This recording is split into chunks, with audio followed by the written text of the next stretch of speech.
So I spent hours being interviewed for a Rolling Stone article that was supposed to be about Refuse Fascism, the one organization that for 9 years has recognized that Trump is fascist, that has united people from diverse perspectives and called on millions to nonviolently drive this regime from power. But David Peisner, the author, didn't focus on this. And so I'm not just disappointed, I am pissed off, because whatever his intentions, Peisner's article seems determined to put a lid on any chance humanity has to get free of its current nightmare.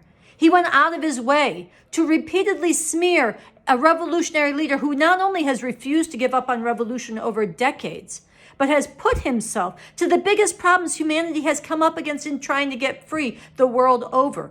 I am talking about Bob Avakian, the architect of the new communism. Yes, a whole new framework for human emancipation, forged on a thoroughly scientific foundation, a game changer for humanity.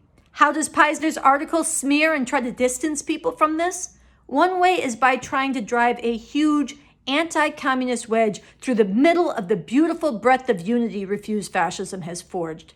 Listen to this. Refuse Fascism has been ready for years to meet this moment, but have its ties to a former 1960s radical become an albatross? Peisner is begrudgingly acknowledging that Refuse Fascism has been ahead of the curve and has a strategy that could actually work.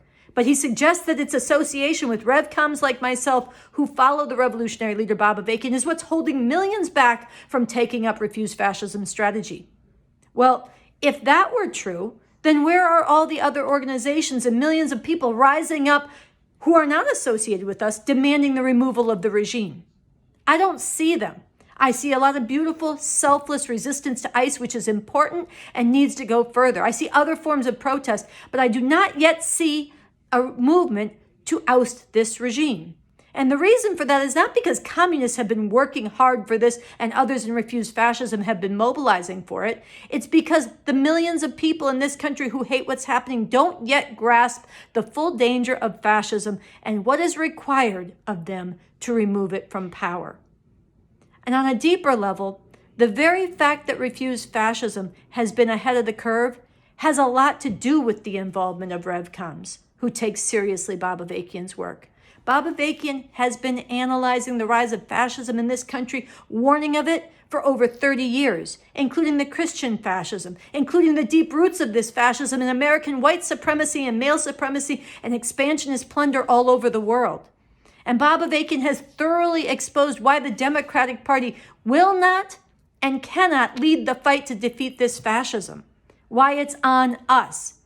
All of this mattered. All of this was instrumental in why I, together with Andy Z, took a key role in initiating Refuse Fascism 9 years ago, together with, yes, others from other perspectives. And that breadth and that unity matters. And it is strengthened by the perspective of followers of Bob Avakian, not weakened by it.